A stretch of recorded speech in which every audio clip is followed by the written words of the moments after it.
नमस्ते। ये है India markets brief Toro IQ से। हफ्ते की शुरुआत में बाजार कहाँ खड़ा है यही समझते हैं। शुरू करने से पहले ये जनरल मार्केट कमेंट्री है, इन्वेस्टमेंट एडवाइस नहीं। मैं सेबी रजिस्टर्ड रिसर्च एनालिस्ट नहीं हूँ। फ्राइडे का क्लोज मजबूत रहा। निफ्टी करीब 2% उछलकर 23,630 पर बंद हुआ और सेंसेक्स उससे भी ज्यादा। ये एक ब्रॉड रिलीफ रैली थी। सारे 30 सेंसेक्स स्टॉक्स हरे, बैंक्स और रियलिटी आगे।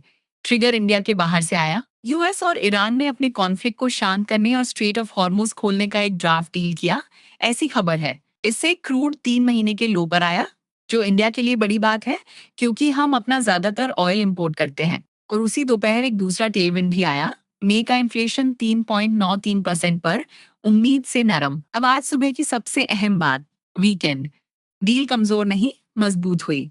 पाकिस्तान के प्रधानमंत्री जो बीच में मध्यस्थ रहे हैं ने कहा कि दोनों पक्ष एक फाइनल टेक्स्ट पर पहुंच गए और यूएस ने जिनीवा में साइनिंग की तैयारी शुरू की।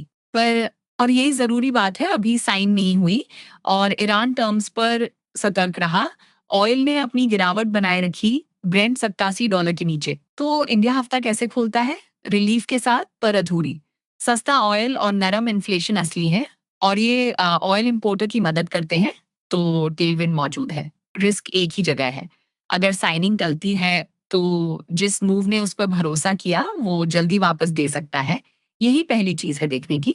फ्राइडे में हरे रंग के नीचे जो बात खटकी वो ये, फॉरेन इन्वेस्टर्स अब भी नेट सेलर्स थे, करीब 1,000 करोड़ निकाले और डोमेस्टिक फंड्स ने 5,000 करोड़ से ज्यादा डालकर पूरी रैली को फंड किया। जिस रैली के लिए लोकल्स पैसा लगाएं वो ज्यादा मजबूत होती है, पर इसका मतलब ये भी है कि फॉरेन का भरोसा अभी नहीं आया। तो ये मूव असली है। इसका सबसे साफ संकेत इंडेक्स का लेवल नहीं, वो दिन है जब फॉरेन सेलिंग खरीदारी में बदले। और इन सबके नीचे एक शांत कहानी चल रही है।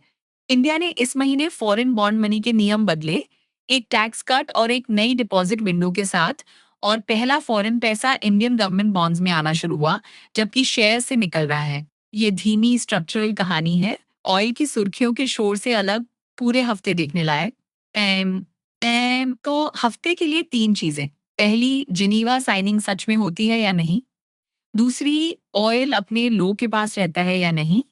और तीसरी, फॉरेन इन्वेस्टर्स हमारे शेयर्स बेचना बंद करते हैं या नहीं। ये 3 समझ लीजिए, हफ्ता समझ में आ जाएगा। यही है आपका ब्रीफ। ये जनरल मार्केट कमेंट्री थी, इन्वेस्टमेंट एडवाइस नहीं। अपनी सिचुएशन के हिसाब से एडवाइस के लिए किसी सेबी रजिस्टर्ड इन्वेस्टमेंट एडवाइजर से बात करें। मार्केट्स रिस्की हैं, पैसा डूब सकता है, सोच समझ कर चलें। अच्छा हफ्ता हो।